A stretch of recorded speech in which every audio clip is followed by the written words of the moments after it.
What's up, everybody? Let's check first. Sound check, sound check.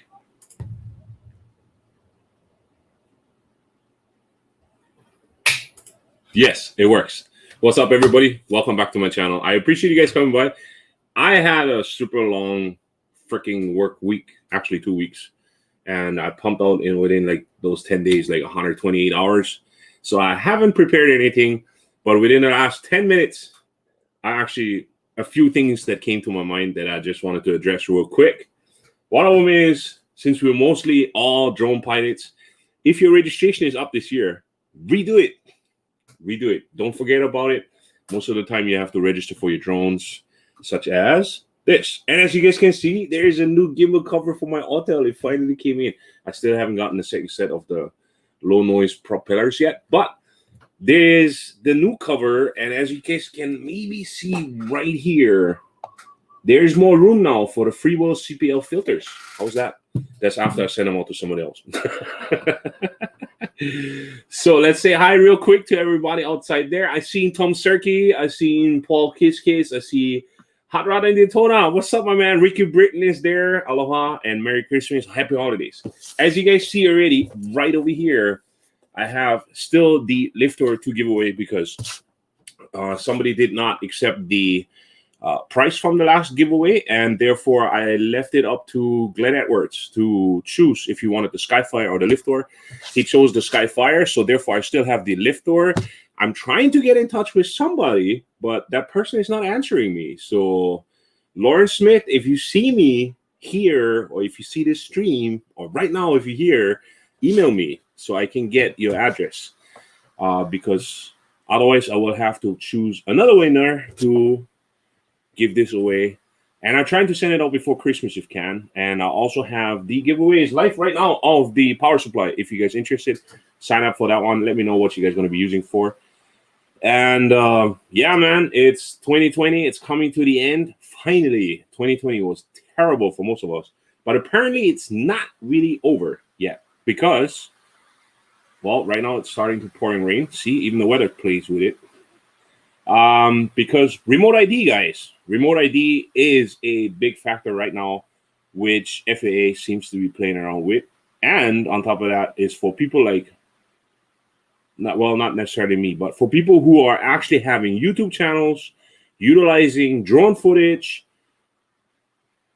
and putting it on YouTube, and that are monetized on YouTube. they might end up being fined for using that because they're supposed to have a Part 107 license. So if you didn't get your Part 107 license yet, find the necessary courses to study for it, and please go get your Part 107 license, guys. Really, you guys gotta get it. I mean, it's not really that hard. I mean, yeah, it is kind of. Like, I had to study about a week and finally could set up my appointment and stuff, but it's worth it, guys. It's definitely worth it. Even if you don't plan on making a business with it and stuff, but because you have the Part 107 license, and there might be somebody down the road someday where you're going to say, hey, do you know somebody who has a license for drone? You can make money off of that. You can just simply tell them, yeah, I have a Mavic Mini with 2.7K. Is that sufficient enough for you? And fly it, and the guy might pay you $200. It just paid for half of your drone. So let's see what's going on in the chat right here. We have Michael, happy holidays to you as well. Jack of all trades, what's up, my man? And we have Mr. Tom, hello from Tennessee. Glenn Edwards, right over there. Hey, Glenn, I sent out your stuff. So it's on its way. I gave it to my wife, I think on Wednesday or Thursday. I think Wednesday. I don't know. The past 10 days has been a blur with all that work. But I was able to send out the Skyfire to you. And I attached to that, actually, I gave you my wing and I gave you my thumb screw as well. So you have a full deluxe version, fully set up for your controller. Okay, so that's complete, like complete. And Tom Stricky is it good for the iPad 12? I don't know if it's good for the iPad 12. There's attachments that you can buy for this lift door. I haven't really looked into it, but it has already an iPad attachment, or it has already a pad tablet attachment. I don't know how big. It looks pretty huge. So Rika Britton said, hey, brother, what am I doing? I have that whole thing where I can, right there. Hey, brother, where are you getting your low noise propellers? I bought them from Autel. Directly. So Michael said, what do you think? Any updates to the Evo 2 Pro in 2021? Yeah, definitely. They definitely going to have something in store. I got to talk to some guys over there. I think it was sometime last week while I was at work. During my break, I called them and they actually answered. And I had a really, really nice talk with those guys. And there's definitely something coming. Pocho said, what's up, my brother? What's up? Aloha to... Oh, this is Tom. Okay. What do you think of this new DJI drone coming out? There's a new DJI drone coming out. Most likely it's going to be the Mavic 3. So, yeah. We'll talk about anything today. So, like I said, Lauren Smith, if you see this, you need to contact me. If not, I'll have to choose another winner for this lift tour so we finally can send it out. So this is right over here. I'm waiting for somebody else who actually supposed to show up over here in the live stream because he asked me about his controller not charging. So I told him, join me in the live stream so we can look this up. I also prepared some Christmas gift links, deals, whatever, if you're still looking for Christmas gifts. But most likely, because it's so close to Christmas already, so if you order anything, at least on my end over here in Hawaii, if I order anything on Amazon, it's not going to come in before Christmas unless you pay like the amount that the item costs already in shipping to get it, like express shipping or whatever. I have no idea. But anyways, to that guy, I'm the 007. This one, I don't know if you can see it. So there's these two ports right here, and you got to have your wire, which is the micro USB. And once you plug that in, your controller is supposed to show up like that. Ping! And then it's supposed to start charging. So mine's is already charged because mine's is always full because I'm always ready to fly. So, but that's the only way to do it. Like pretty much. Like if that doesn't do it to you and your controller is not charging, then you either might want to contact Autel support and see what's going on with that, or change out your wires. But apparently in your comment, I think you said you did that already. I have like 20 of these micro USB wires because I get them through cell phones and all that stuff. I'm like a hoarder and I save all that stuff just in case I need it. And there's sometimes also like those base stations. Like I plug everything into my streaming rig right over here, the USBs, and I just plug them in and I just let it go from there. And then hopefully everything goes through that. So, Tommy said, no, it's a FPV. Sorry. If this is a all Autel channel. No, it's not an all Autel channel. I've seen that FPV drone that they announced, but I'm not necessarily somebody who's trying to make views and clicks and links based on this might be coming out. You know what I mean? I'd rather have something in my hand and do something with it, because I have my Mini right over there, and I love my Mini, and that's a DJI, so it's not an all Autel channel. And yeah. Anyways, Hot Rod says, I need an optical zoom camera for my 6K Christmas. I know, right? We've been going on for that, what, now 6 months almost? Yeah, since June. I mean, since we started these live streams and stuff, for the last several months, we've been talking about that whole thing. And Tom Sherky said, love my Autel 2. Cold weather advice, please, for us Eskimos. So, Eskimos, I don't think they like really if you call them Eskimos. I think aren't they called Inuits or something like that? Like the natives? I don't know. I forget. Anyways, you had asked earlier something about the battery. So if you do not, I mean, like, it's not like everywhere else, like in the world, like over here, where I can fly throughout the whole year. So what you can do is you can leave your battery. And as you can see right here, I just used it earlier, but just let's pretend this is like 10 days or 6 days, depending on how you have it set up. The battery will start to discharge. Now, if you don't want that to happen, because you have to store your battery, because these ones are lithium ion. If you do not intend to store them longer than a year, then discharge all your batteries for storage. Because if you're just doing it because of the winter time and it's going to be for 2-3 months, discharge your batteries and store them in a plastic container if can, away from each other, and just let it sit in there. And then, of course, make sure that you have like those, I don't know if there's a high humidity. Some states have high humidity, some have low, but just keep it in there and put those packets in there, the one that suck up all the moisture, throw those inside there if you do not intend to use it for a couple months. The drone itself can stay just normal in its case, whatever. And that is my advice. If you store the battery longer than a year, it is recommended by the manual, I believe, if I read it right, for storing something longer than a year. I read it somewhere else. It might be, I might be wrong, but it's usually, if you store it longer than a year, charge it fully up, put it on the side. After 6 months, discharge the battery and recharge it fully, and then put it back inside there, and then come back after 6 months, discharge it and recharge it before use. So there were also rumors that you're supposed to throw them, if they're lithium ion based, whatever, to throw them in an icebox or the refrigerator, and then take it out, let it come to room temperature, and then charge it up before usage. That I have no idea about, because in my eyes, a fridge always has humidity levels, unless you want to throw it into a Ziploc bag and then throw it inside the refrigerator. But those ones are the things that I'm aware of based on batteries. No quote me on it. I might be wrong, but that's pretty much how I store most of my batteries, and my batteries last a long time. Okay. So we have Paul Kiske says best settings for the Evo 2 Pro. Well, best settings, I would say, is pretty much what you prefer.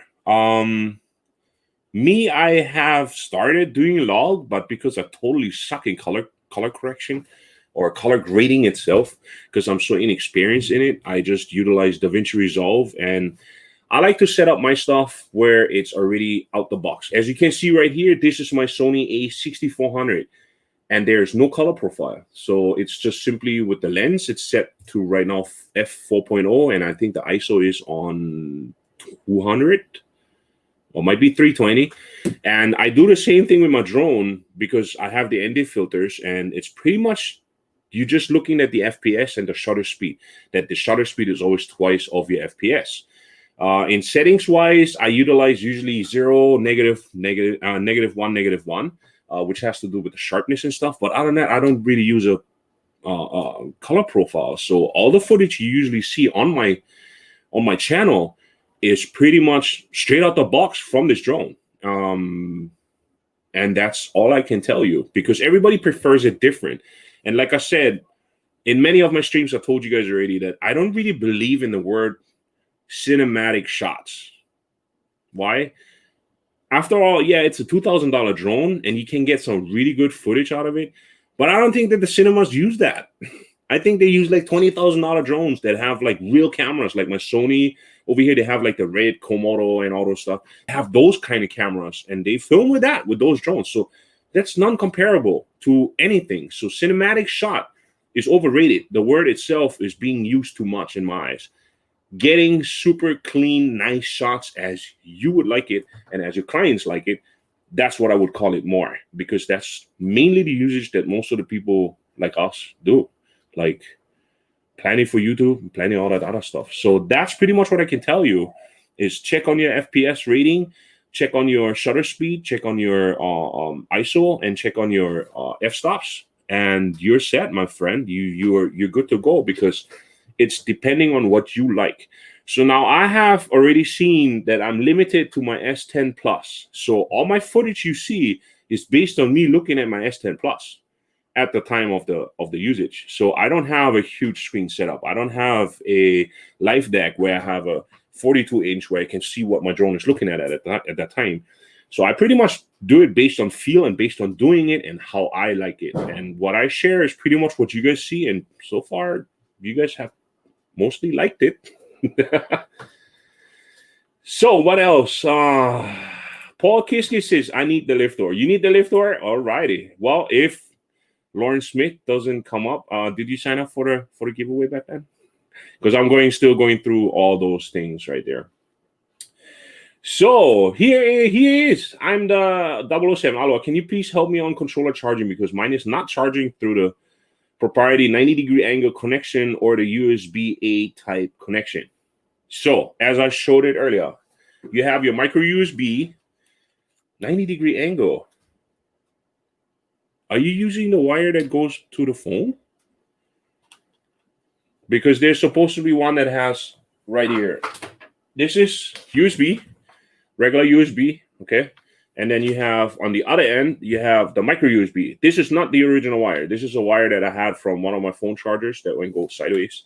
And then you have your two charging ports right here. One is the USB, which I usually only use for putting information like a USB stick with the manual. I mean, with the driver inside, if I have to manually put up the stuff. But so far, my firmware always has been working with the regular Wi-Fi. So I only had it like twice. One early in the beginning and one during 2.510, I think. And then you have next to that, you have the micro USB right here. So what I do is, as you can see right here live, I'm going to plug in. Oh my God. This is my streaming rig. So the USB is all the way on the top. Come on. I can't see it. Sorry. There you go. So it's plugged in. This is still the wire right here, the one that I just showed you. And then when I go and I plug it in, right there, my controller comes on. You see that? And it beeps. And then it shows you the charging level. Mine's one is charged already, but yours one should show afterwards how it starts charging. That's pretty much it, brother. And so if that doesn't work out for you, I said it earlier, please contact Altel or see what's going on. I don't know if you dropped it, if something spilled on it, or if it didn't work from the beginning. But that's pretty much it. That's all it takes. It's a USB and you plug it in. You can use the regular wall chargers too, like the one that you have for your phone that have a USB output at the end. But some of them are different. Like the one for my Samsung Galaxy S10 charges this controller up super fast, while the one that I have for one of my old Motorola flip phones, that thing takes forever. So I think it has to do with the voltage output.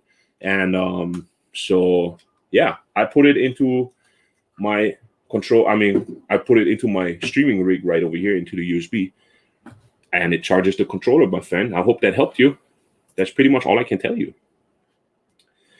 Paul Kiske says, the night settings. The night settings for it is pretty much blown out ISO to like 3200, 6400 around there, and put the f-stops all the way down to 2.8. I sometimes use an ND4. That depends on how strong the light source is of what I'm filming. And because I don't really fly that much at night, because we barely, if you watched my night vision or my night mode video, we have telescopes on the mountain. So all our lighting for our cityscapes and stuff is really, really dark. It's like yellowish, whatever, because we can't have that. The aura of the city is like so blown out that the telescopes cannot look up into the sky at night. They are multi-billion-dollar instruments and they don't want to be interfered with. So that's a whole different story. But anyway, so that's why everything is pretty dark at my place where I live. So perfect for criminals, no? Think about it. Scary kind of. Anyways, but yeah, so play around with your ISO. Yeah, f-stops should be at 2.8. I think that's the lowest that we get, right? f2.8. Keep the aperture open as wide as can, and then just start filming from there. The ND4 is going to help you erase some of the blown out stuff, because sometimes you have a light source in the front, which is like the neon lights, and then you have like a setback, and then you have another storefront that might be lit up. The ND filter kind of helps you because there's sometimes they are all polarized, so therefore it kind of helps you looking through the windows, doesn't have that much reflection. So I've seen that as being a big help, but it darkens up the image. So if you don't have that much lightscape, but if you join like the auto groups on Facebook and stuff, you have a lot of guys over there that shoot at nighttime. Guarantee you're going to ask over there, you're going to get some more information on some people that's going to definitely share their nighttime settings with it.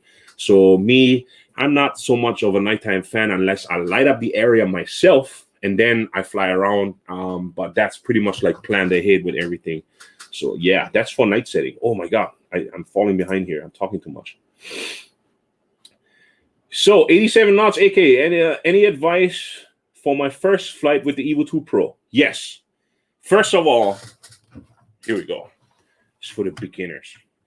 The first thing before you even fly, did you register your drone? So now if you register the drone, you want to put the registration sticker onto your drone, onto your arm somewhere, and then do a pre-flight inspection. So you put this thing open and you put it on the ground.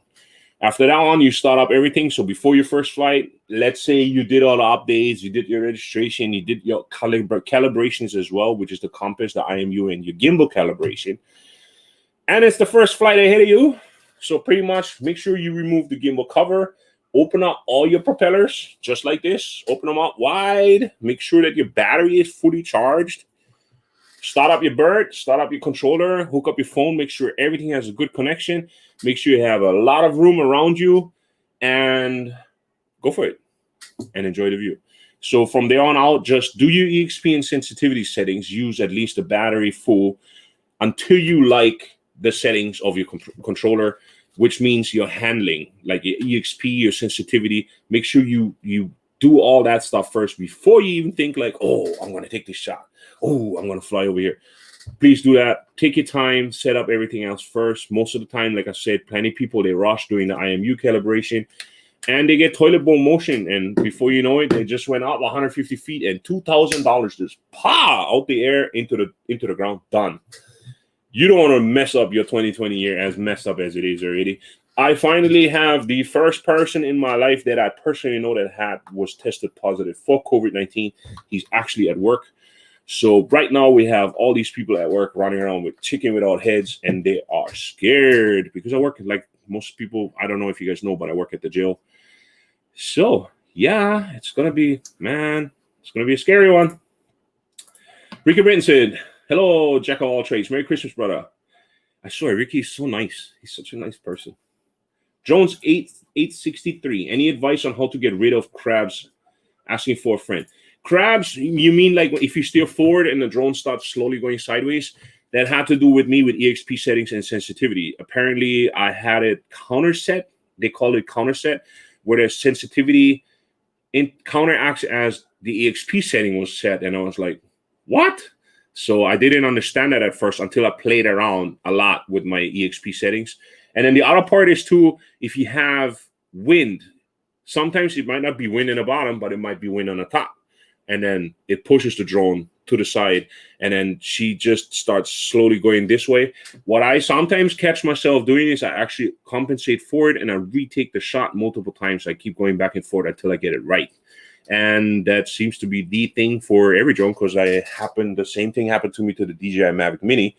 And it has to do, I guess, with the air. Sometimes you end up in certain areas within 150 feet, which is totally different from the ground. So you're like thinking to yourself, there's no wind here. Well, what's going on? But just because there's no wind down here doesn't mean there's no wind up there. So yeah, I hope that helps. That's the crabbing part. Other than that, she just doesn't walk away from me anymore.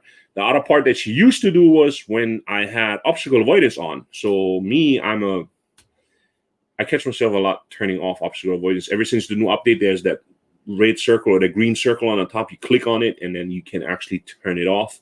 Obstacle avoidance turns off with that, and it slowly just starts going away. And because sometimes obstacle avoidance is on, I'm here, the drones stay here, and because I'm too close, she starts walking away from me, and that seems to be an obstacle avoidance thing. So I hope they're going to fix that, because sometimes if you do want to have obstacle avoidance on and you want to go somewhere, and there's something closer by and you didn't pay attention to it, and she might be walking into something that you don't want. I have no idea, man. So I fly most of the time, planned flights. I know exactly where a bird is at. I know exactly where she's flying to, and I take my time, because if you really want to have those fast, super fast flight motion shots to go through things, I think you should start FPV. Because these GPS quads are usually not made for that. You can go fast, like super fast over certain surfaces to make it look really cool, like lava rock. I get lava rock.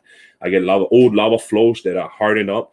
And if you go over it, it looks great. And it looks super fast too. So, yeah. What else do we have here? Any advice? My God, you guys are texting so fast. Let's see. Thank you for the explanation. Yes, it does.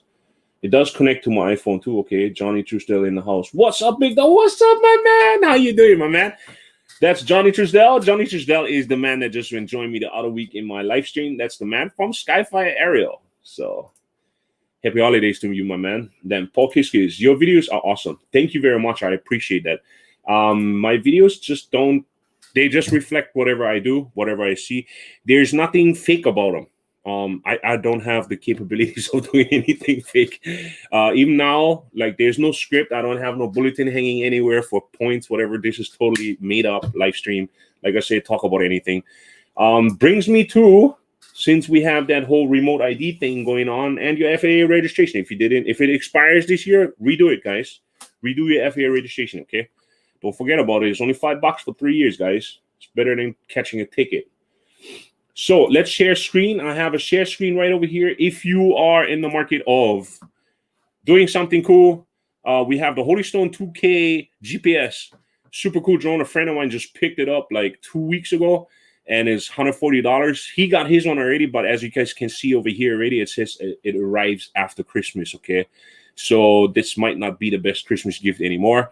But if you want to gift yourself something after Christmas, after you return all the Christmas gifts with the gift receipts from other stores, whatever, maybe you can get money for it. I have no idea. When you sell your Christmas gifts, pick yourself up a Holystone. It's a good starter drone. It's super cool. I really like it. If you are in the market for something different, there is now the big hyped up Mini 2. I actually flew the Mini 2. A friend of mine bought it, and it's super cool because we flew it together with the Mini. I have it coming up in one of my videos, and it's the only difference between those two is that it's 4K. One has 4K, the other one is not. It has OcuSync 2.0, of course, but other than that, they're not that much difference. Like flight-wise, they're not really that much difference. But it's a great deal, $599. You can get the Minis used these days with the Fly More combo and the case and everything else already for like $300 online. So if you guys really want to buy something like the Mini, because apparently that remote ID stuff all seems to be going on to everything over 249 grams. So as long as you don't tamper with this guy, you don't have to register this bird. Okay, so that's just one to throw in there. Another one that I could recommend right here, $80. This freaking RC car is fast as hell. It lasts super long, and it's super, super fun to play around with if you guys want to stay on the ground and you guys want to do something. It's $80 right here. It's going to be coming back into stock on December 18th, and there's fastest delivery between December 23rd and January 2nd, but that has to do with my location, which is Hawaii. So Hawaii is always different. So I gotta make sure that it might not apply to the mainland. So in the mainland, you guys might be lucky, and there might be a warehouse just right down the road, and it's going to come to you. I can recommend this high boxing RC car right here because we played the heck out of that thing, and it's still running, and it's really, really, really cool, and it's going to be a lot of fun for your kids as well. And for all those drone guys that want to make videos, if you are wanting, let's say you fly around by a river or certain other areas that you just want to record the setting itself, where the drone is somewhere out there, and you just want to record the ambient sound. So instead of downloading ambient sounds from somewhere else, you can pick up one of these. I have one of those, and it's, where did it go? Oh, it's in my camera bag. I have exactly this one right here, and I usually, when you hear sounds in my videos that have to do together with the drone footage, you're gonna hear ambient sound that's not downloaded from Artlist or anything as SFX. Those ones are recorded with this H1 zoom, and it's really cool because you actually have the capability of plugging in a microphone. So there's a microphone part. This part up here is a microphone already. And then you have option to put in a lav mic if you want to have a lav mic like the one that I usually wear in my videos, or even an external boom mic. You can plug that in too if you have like a Sennheiser or one really good Rode mic. There's like $150 option somewhere out there. You can plug all those in. That's the cool part. You know, if you have the right adapter, you can plug it in. And this thing is super cool. And for that price, you can't grumble because I have 2 batteries in there, and I think they're double A's. Those 2 AA batteries, they last forever, guys. It's crazy. It's really, really crazy. And for those of you who didn't have an Autel Evo yet, Autel just had brought out that Plus on the Go bundle. I have links of those affiliate links to that in my description if you guys really want to go for it. This price right here is pretty much you getting a battery for free. Because it comes with 2 batteries and the carrying case, which is kind of different. Plus, it's supposed to come with these low noise propellers. So, and there's the Pro version, which goes for $1,895. But I think there are better deals out there currently because there's a lot of people selling their Autel Evo 2 Pro for whatever reason. Besides that, in the shop itself, you can look. They have the gimbal, the Pro gimbal. If you have the 8K, they have the low low noise propellers, and they have ND filters. So I'm waiting for this set of ND filters come in because I have all 3 available. With that one, I have all 3 available ND filters, which is the Freewheel, which was sent to me by Original Adobo, which I split in half, and I sent the other half to somebody who needed ND filters and who couldn't afford them. The second one is the Skyreach set, which I bought with the proceeds of this channel. And so did I do with the ND filters from over here. That's why I had a poll in my community tab where I asked you guys, hey, do you guys want to see the comparison? And the votes came up pretty unanimous. There was only a few people who didn't want that. Wait. Okay, let's get rid of this. So anyways, that's pretty much what it is. I'm going to do the comparison in between those 3. So you're going to see ND4 from Freewheel, Skyreach, and Autel, and you're going to see the difference because I'm not going to temper with the images. I'm not going to do anything in difference in whatever. There's the Live Deck version right over here, which is brand new, $449, which is still regular price for whatever else. I don't know if there's any more. But the Autel shop has upgraded a lot. And there's the gimbal covers for the Dual and for the Pro, and like I said, it has changed. It's a different one now. So it's a different gimbal cover comparison. Let me grab the old one. Ugh. So I know I'm falling behind in the chat, but I just, like I said, it's about talking about anything. I will get back to the chat though, so be patient with me, bear with me. So the old cover was really, really hard. Like when you look at it, like over here, and this pin, one of the clips just broke off. So this new cover is a little bit different, and it has a different way of mounting it. Oh my God. Live, of course. When I do this in private, yeah, there you go. It comes off really easy because right now, I hate when I have it like, yeah, anyways. So old cover, new cover. How can you put these next together? Can you guys see this? So old cover, new cover, as you guys can see right over here is the old cover. So technically seen, yeah, like this. So the old cover sideways scene had, this looks more like the 8K version, but it's not. It's actually the 6K. So it has that bubble in the front now, which this one didn't have. So therefore, it gives you more room for the CPL filters from your Freewheel, so that you're actually going to be able to keep the Freewheel on. Plus, this material feels softer. If you go like this, you can actually bend this. While this one, you try bend them, and it feels like it's going to be crushed in any second. And that's how I think this clip broke off, because usually I put it together like this. And as soon as I did, I think this part over here just gave in and ha. So this one is also different on putting it on. Like, while this one was pretty much like you slide it on from the top, just as such, boom, clip in, done, right? So it was pretty easy. This one, I have problems with, because you have to go in there like this first from the front and kind of like bypass the camera. So I don't want to do it right now because I'm nervous doing it live. anyways, it kind of like it's more of a hassle now to put in this camera gimbal. So, and I don't know, I'm not a big fan of it, but I think it's better now if you keep it upside down. Yeah, if you keep it the right way. There you go. So before I had to put it upside down, now it's better this way. I think I've been doing it like this the whole time, but so now it's better to keep it this way because you just hook it in and then push it up, and you're going in pretty much like this, like total heel. No, yeah, total heel, not heel to toe, total heel. So you go to front first, then the bottom. Let's see. Watch the Evo closely. The plastic have been cracking issues. Yes, they have been cracking issues, but not on mine.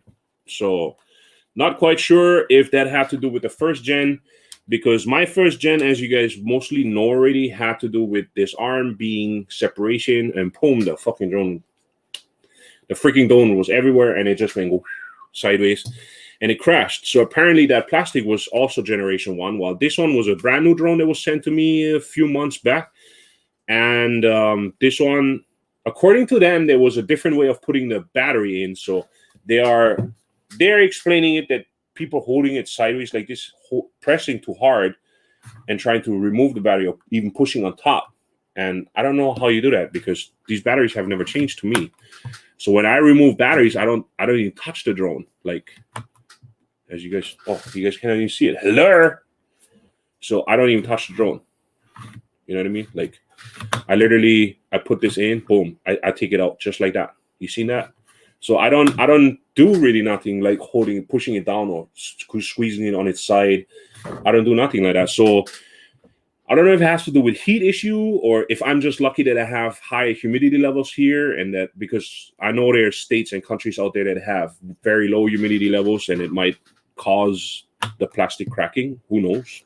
I mean, there's so many things that can be happening. So yeah, but there is body fractures, but Autel has stated to me on the phone that they are actually taking care of that. I mean, they are warned that to people. I think LD is, I've seen him on Facebook. He said something at first. They said, oh yeah, we're going to take care of it. Then they sent him a bill. Then he actually made a stink to them. And then he ended up not paying anything. But don't let them fool you. If it's based on that you didn't do nothing wrong, explain your case, state your case, and put your foot down. If you think that you've been treated unfair, let them know. Just don't threaten them, or be nice. Be a nice human. You know what I mean? Just like explaining to your wife, honey, this is not what I want to do. You're not going to tell her, it's not how we're going to do it. Okay? So, 87 knots. Reed, thank you so much. Happy holidays. Always great advice. Thank you. Yeah, it's just experience shared with you guys, so we are not alone. So what else do we have here? I started on a Bugs 3. I don't even know what that is. No altitude hold, no sensors, nothing. You just fly. Oh, no altitude hold. How many times did it drop out of the air? Also, a great bird to cut your teeth on. Why would you want to do that? Goes 45 miles an hour also, and can take a beating. That's always good. If they can take a beating, that's always good. Those things are always good. Johnny says, yeah, I have that same sound recorder. I love it. You can even plug it into your computer via USB and use it as a computer microphone. Exactly. So there's like so many things that you can do. So DDS. Okay, thanks for shipping. Yeah, Johnny Truesdale from Skyfire Aerial, he's really, really good about customer service. I cannot complain about Skyfire Aerial. I have been treated fairly well, like really well. And they have sent me updated products. They have, updated parts for my existing product and stuff. I really like it. And I think he does it to his customers too. And just recently we gave to Timothy Miller my proceeds from my November of YouTube. I donated to him for Thanksgiving. And Mike O'Connell was one of the guys who actually gave the remaining money to it to make it $100 so we could give it to Timothy Miller so that he could buy his son a really nice Christmas gift. And Johnny Truesdale jumped on it and said, hey, Skyfire Aerial, if you can't afford one, I have a couple parts laying around over here. And I think he ended up actually sending him almost a brand new Skyfire Aerial, just like that. And hey, it can't get any better, man. Merry Christmas. So we have Carlos right over here. Hey there, hope you're doing good. Quick question. I tried to fly my same Evo 2 Pro as far as it could since it goes 5 miles out, but After half a mile, I lose connection from controls and GPS. Know why? It depends on where you at, my friend. If you have interferences such as Wi-Fi's and all that stuff, you have a lot of urban areas, you have a lot of obstacles in between, trees, mountains, whatever. It's gonna go in between. If you have a wide open area, you gotta make sure that your GPS is connected. And depending on what device you're using, I think it makes a difference too with your phone, because I have a Samsung Galaxy S10, and at some point I had problems that it just kept disconnecting. My controller was just fine. Going out 5 miles, I'm not the biggest fan of that. I think the furthest I went was like 11,000 feet, and I felt super uncomfortable because she was over the ocean. So I flew it from my house over the beach and then straight to the ocean. And after 11,000, I got like this stuttery image, and I was like, oh, okay, never mind. We're gonna turn around. We're gonna go back, because I wanted to make how far she can reach, but I leave that up to Dustin Dunhill of Maui. He knows how to do those things super good, and you almost pee your pants. But it has to do with a lot. It's not every time the same for everybody. Like, it all has to do with atmospheric changes. It has to do with GPS signal. There's so many things that have to do with your signal that can't be explained all at once. You know what I mean? So there's a lot of factors that can play a role. And I mean, why would you want to go 5 miles out? One thing to remember is when you guys go out 5 miles, you have to go there and pick it up. You have to walk 5 miles to find it. Something to think about.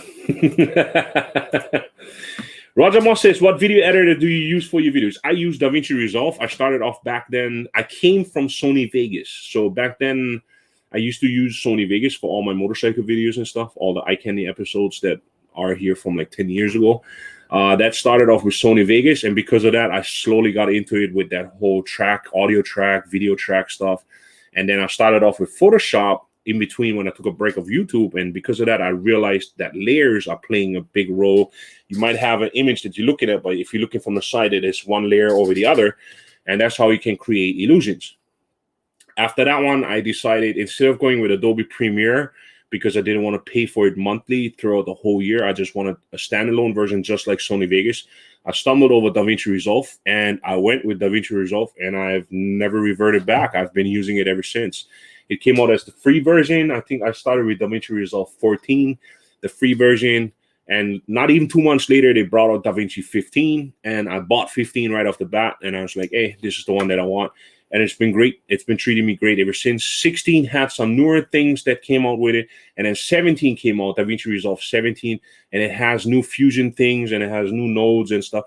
I still don't know everything about the nodes, but there are some great channels out there that you can check out. And DaVinci Resolve is one of the up-and-coming things. And it has a great, in my eyes, it has a great color palette, and it has great ways of tempering with the footage itself to get the best out of what you want, if you take the time to get into it. It all has to do with time. So yeah, DaVinci Resolve is my go-to. So we have Carlos. Where do you think is a good place to fly my Evo 2 Pro? I live in a busy city like Miami. Laugh out loud. I use an iPhone and have perfect data. If you live in Miami, then I can't help you because I don't know nothing about Miami.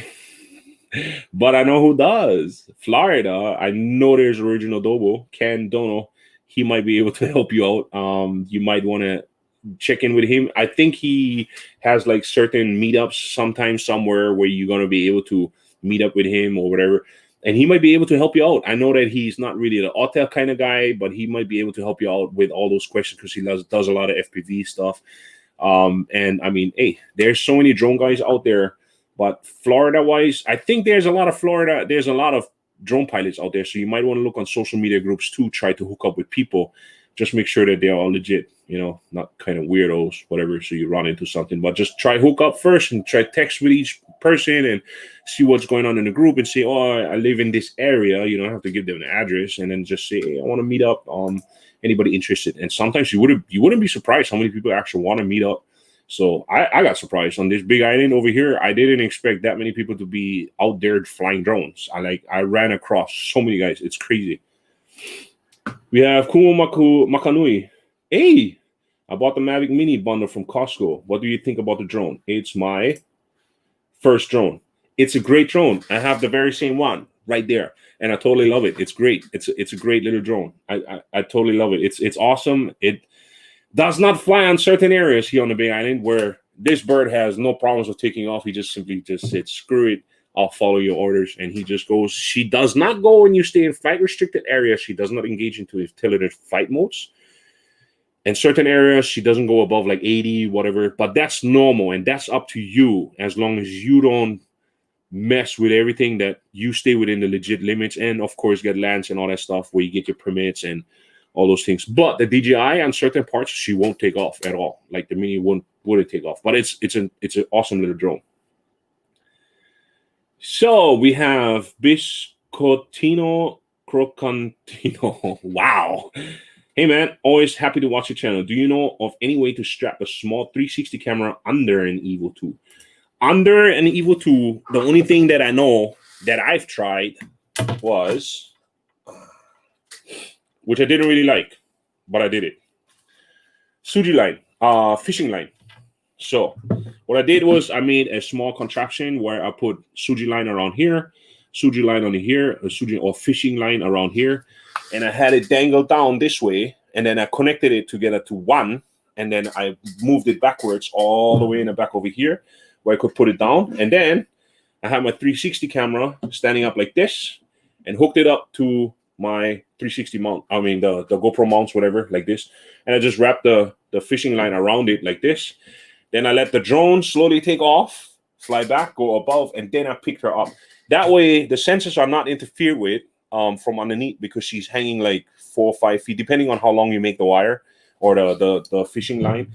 And she's just dangling there. The problem is with that, she's going to be like going like this. I mean, this 360, this Insta-1 361R, and even the Insta 360 X2 have some amazing, amazing stabilization.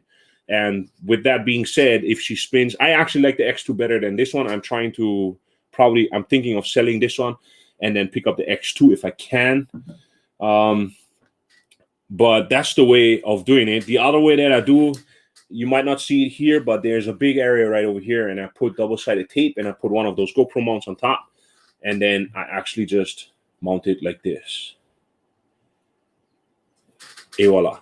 So usually I clip it on, and it's right here, and as you can see, the propellers are not in the way, and apparently that seems to be the sweet spot too, because he's standing on top. It's just like a trailer, where he's standing on the axle of these two arms right here, so you don't have that much weight difference in it, so that the drone doesn't go. Just don't have a stick extend like this, because then you have a lot of leverage, and it's going to be moving the drone. If she stayed just like this, she has no problems of carrying this. The 361R right here. This drone is so strong, it just carries it. I think you could put two on top and she wouldn't matter. She wouldn't care. You know what I mean? So that's one way of doing it, my man. So what else? 12 miles offshore in international airspace where there are no rules. Yeah. Well. Is there an ATI mode in Alta Evo 2 Pro? It automatically engages if you don't have. There's no on and off. So that's one of the problems that some people had. And ATI mode is, in my eyes, it's a pile of crap. Like, I hate ATI mode when it goes into ATI mode. It usually has to do with if you don't have GPS, or if your GPS signal is really, really weak, then she goes into ATI mode. And ATI mode sucks. Like, I really don't like it. I really don't. Hey, man, I got a great deal at B&H. $1,635 for the on-the-go bundle and $209.95 for the GPC case at Empire Drone. I made videos to help others that want it at a great price, under $2,000 after taxes. Hey, that's great. That's great right there. I have all that stuff. I was one of the first guys to pull the trigger just because I wanted to upgrade, and I begged my wife, and she said, okay, you worked hard enough for it. She granted it. And I did not regret that decision to this day. I'm telling you, I've been an owner of this thing since June 21st. I forget. Something like that. Sometime in June, and I've been flying it over 1,000 flights with over 1,000 miles already. So yeah, I had to change up my batteries already. So how's your GPS over waters? My GPS is not any different even if I'm over waters, because I'm still standing on land having a good GPS signal. So I usually have like 17, 18, 20, 22, depending on where I am at. And then the connection over the water is just flawless to me. I want to make a flying helmet. you wanna make a drone helmet, or you want to use a helmet to make like FPV goggles? I'm lost. Just got the X2. It's fantastic. Thanks for the info. Okay, yeah. Hey, the X2 is the one that I'm looking at because I'm really not a big fan of the 361R. So definitely. So we have. Hang on, let me drink real quick. We have Diario de Umbatera. Hello, my friend. I'm learning Autel Evo 2 Pro for a few days. I noticed that the gimbal has problems. The noise of the horizon. Did you notice this problem? How did you solve it, Richard? Okay, Richard. It's a gimbal horizon tilt to the sides, and that has to do with calibration. So calibration, compass calibration first. Make sure you're out wide and open. Do your compass calibration, and then do on a level surface if you can. Really still do your IMU calibrations, which is IMU calibration, meaning you go into the IMU calibration system in your phone. IMU calibration, you start off like this. Then you go upside down like this and put it on the table. And then after that, you got to hold it like this or put it on the side like this. And then the same way, this way afterwards, and then downwards this way. So there's like total 6 steps. I made a video about it. So just make sure that IMU calibration works out perfectly. Then you do on the same very level surface, you do another automatic gimbal calibration so that the gimbal sets itself after you do your IMU and your compass, so that you make sure that everything is level. If it's not level, redo the IMU, redo the whole calibration process one more time. Go out in the open, do your compass calibration, come back inside, do your level surface kind of stuff, deal away from any metal, level surface, wherever you can get on level surface, do your IMU again, and then do your gimbal calibration again. I had to do mine on like 5 or 6 times before I got it right, and ever since then, my horizon has been great. The only time I do compass calibration is if I change location. I don't touch the IMU or the horizon unless it's off. So compass calibration is the only one that I do when I change my location, when I drive several miles and go somewhere else, just to be sure that my compass is correct, because compass has to do with GPS and IMU only has to do with the drone itself. So therefore, I don't touch it once it's done real good. And I haven't had a problem ever since. Jared Hathaway, GPS depends on your view of the sky. Yeah, it depends on where you're at. Depends on, because I have parts in this island. I drive an hour this way to the southern east side, and I have like 4 GPS signals, satellites. That's it. Then I come back the hour later and I stay over here and I have like 22. So it really depends on what they want to cover. It's almost like cell phone coverage. Like if you're in a really bad situation, you're in a really bad situation. So Samantha Peraza said, thank you for being an awesome YouTuber. Quick question. How much weight do you think the Evo 2 Pro can handle, such as holding while flying a camera, flashlight, or teddy bear? Teddy bear? Also, any new Evo drones? No, there's no new Evo drones. The Evo 2 is the newest Evo 2 drone. Drone that we have, which has 3 gimbals. It's the same body, 3 gimbals, 8K, 6K, and dual. How much you can handle? 361R. This thing weighs like 365. Let's look this up. I don't want to talk bubbles. Hang on, real quick. We're gonna look right now. Insta 361R weight.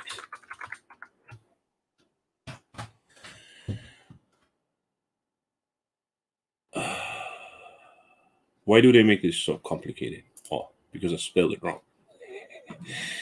So the weight of the 4K angle dual lens mode, the weight on this thing is 130 grams, 130.5.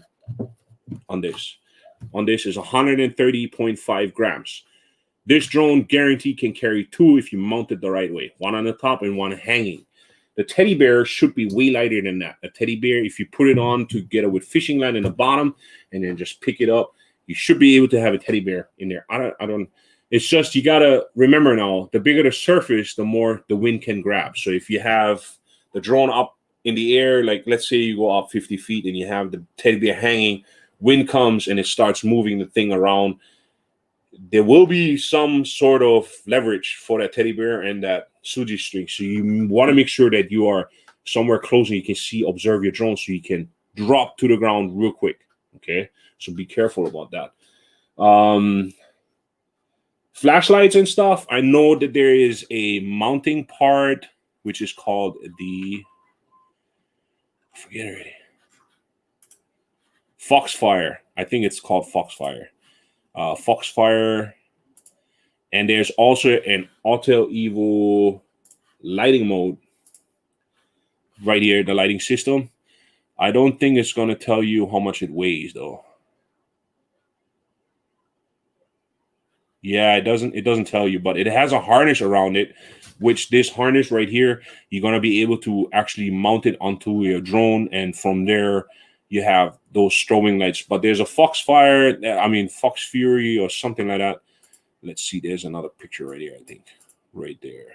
Come on, you can do it. See that? There's a harness. There's like this harness. You cannot blow this up. What? So anyways, there's this harness around there that goes around the drone and it clips into the bottom over here, and then you have your flashlights right there. And guarantee you can hang on something like a small teddy bear over there. As long as that thing is not like this big, you should be good. If it's like a tiny one, a really tiny teddy bear, like maybe like this size, like hand size, whatever, you hang it on them, you should be fine. Can the Evo 2 fly in snow or rain? Snow, if it's not super thick snow flights, I think. Rain, no, it's not waterproof. It's not waterproof. So even with the snow, be careful, because that once it lands on something, it of course comes wet. So if it's light snowfall, I don't think there is really an issue with it, but I wouldn't really risk it. So it can't really fly in snow or rain unless it's like super Fox Fury. Timothy Miller just said it, Fox Fury. So that's the lighting system. So, but so snow, if it's snowed everywhere and you have like snow covered landscape, no problem, as long as there's no snow coming out of the air. Snow coming out of the air, I still wouldn't recommend it, because it's still, if it does end up in a motor, it is still wet. You know, it's still, and these motors on arms come pretty hot. They come pretty warm, so you don't want that water to melt and then end up inside of any of your systems. So I wouldn't recommend it. Timothy Miller says Fox Fury lights are super bright. There you go. Fox Fury harness is very awesome. Mounts like 7 lights. There you got it. You get one flying UFO up there.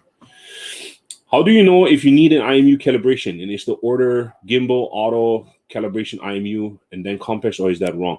I did compass first at all times because it's GPS related, plus you got to go out and open. Then I did my IMU. The IMU has to do with a small sensor box, array box inside of your drone, which apparently has one of those small things in the middle that rolls left and right, which is IMU. So depending on, IMU has to do with how your drone is situated and positioned in the air. So she knows how to adjust her motors. So you know when an IMU is bad if you take off and she starts wearing off one side, she starts vibrating, and she starts doing a toilet bowl motion. That's when you know that the IMU is bad. So land right away. If you can, catch her out of the air and do the IMU again. So far, I haven't had that. I had one where she kind of like was drifting off because at some point I intentionally was trying to mess up the IMU and to see how much room I have to mess up while I was doing my IMU like this and that and not really sideways, and just waited until the signal came in, and I held it. Actually, at some point, I held it like just like this instead of full on sideways. I held it like that. I had sort of like when she took off, she started wandering off to one side forward, and then that's when I knew that the IMU was bad. So I just I landed right away, and she has problems landing. When she goes down to the ground, the IMU is bad. She does not really match the ground, and then she stay like, the motors are revving up a little bit because she thinks she has to go lower. So I think that has to do with it too. So yeah, that's how you know. So I did compass first, IMU, and then the gimbal calibration at the end of that whole stuff. But the gimbal calibration also has to be on a level surface, okay? And then Ricky Britton said it's holding 2 1,000 lumens weapon streamlights. Fly high USA. It uses the Fox Fury harness. Alrighty. So yeah, we are already at our 1 hour deal right now. I hope you guys really enjoyed it. I hope I didn't forget anything. First, I wasn't prepared for anything, and now I'm thinking if I forgot anything. But like I said it again, if your FAA registration is about to expire, please redo it. It only costs you $5 for 3 years. Make sure that everything is up to par. And of course, be safe. Whatever you do, if you live in the United States, do not fly over 400 feet. And please don't fly out of the line of sight. Don't be that one guy, don't be that guy. There's enough of those guys out there that do that. And it's going to mess it up for us. Don't be afraid of remote ID. If it does happen, it happens. And it has its good and its bads because, my light just went out. So it has its good and its bads because if you have remote ID, it's going to be easier because you don't have to do that whole approval section of that lens no more. But on the other hand, if you are purposely trying to violate certain areas or you're going to a certain area to fly, that remote ID is automatically going to transfer over that information already to the authorities, including your ID. So it just makes it more hard for everybody to fly. But on the other hand, it can be a good thing too. It's a two-edged sword. Do I want it? No. Do I deal with it if it comes? Yeah, I'll deal with it. I always try to stay within my limitations. I never try to violate anything on purpose, FAA related, and I always try to stay safe. That's the main thing, and I hope you guys stay safe too. I know I promised you guys a new intro, but like I said, it was a really, really, really, really, really, really busy work week for me. And I appreciate all you guys coming by today and listening to me, even though I had nothing to prepare. But hey, I totally enjoyed. I dug this freaking live stream today. I appreciate all of you guys, and I hope you guys have happy holidays. And I should be seeing you guys next week. Next week is my last stream for this year, and after that, there won't be another one. So by then, I should have one of the Christmas streams ready. And then after that, I'll see you live in 2021. Until then, don't forget, COVID-19 is still out there to get you. Be a nice human, wear your mask, wash your hands. Be safe, everybody. I love you all. Have a happy holidays, and I'll see you guys next week. Aloha.